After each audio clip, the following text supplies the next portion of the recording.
నమస్తే, welcome to Janhvi talks with BRK news. Wife and husband relation లేదా ఏ ఇద్దరి రిలేషన్షిప్లో అయినా కేవలం ప్రేమ ఒక్కటే సరిపోతుందా? మానవ సంబంధాల్లో ముఖ్యంగా భార్యాభర్తల రిలేషన్షిప్ చాలా ఇంపార్టెంట్. ఎందుకంటే లైఫ్లో ఎక్కువ టైం స్పెండ్ చేసేది లైఫ్ పార్ట్నర్తోనే కదా. అయితే వీరి రిలేషన్ సాఫీగా 100 ఏళ్ళు సాగాలంటే ప్రేమ ఒక్కటి సరిపోదు. ఒక రిలేషన్షిప్ని హెల్తీగా మెయింటైన్ చేయాలంటే ఒక 3 విషయాలైతే ఖచ్చితంగా పాటించాలట. అవేంటో ఇప్పుడు చూద్దాం.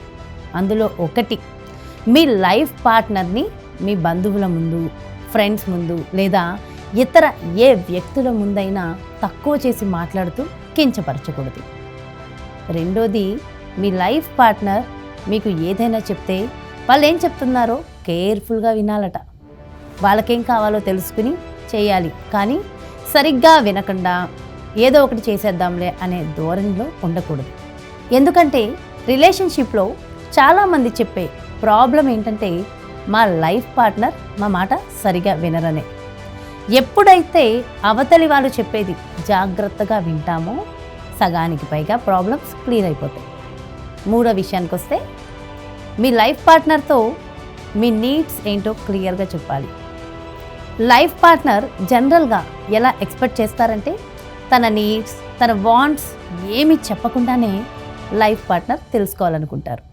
బట్ నిజానికి అది సాధ్యం కాదు.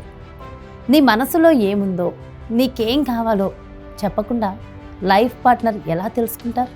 అందుకే మీకేం కావాలో, మీ అవసరాలేంటో క్లియర్గా లైఫ్ పార్ట్నర్కి కమ్యూనికేట్ చేయాలి. ఈ 3 విషయాలు పాటిస్తే మీ రిలేషన్షిప్ చాలా హ్యాపీగా ఉంటుంది. కేవలం వైఫ్ అండ్ హస్బెండ్ రిలేషన్షిపే కాదు, ఏ ఇద్దరి మధ్య అయినా సరే బంధమైన బంధుత్వం ఉండాలి అంటే ఖచ్చితంగా ఈ 3 పాటిస్తే మరింత బాగుంటుంది. మరి ఏమంటారు? ఈ వీడియో మీకు నచ్చింది కదా?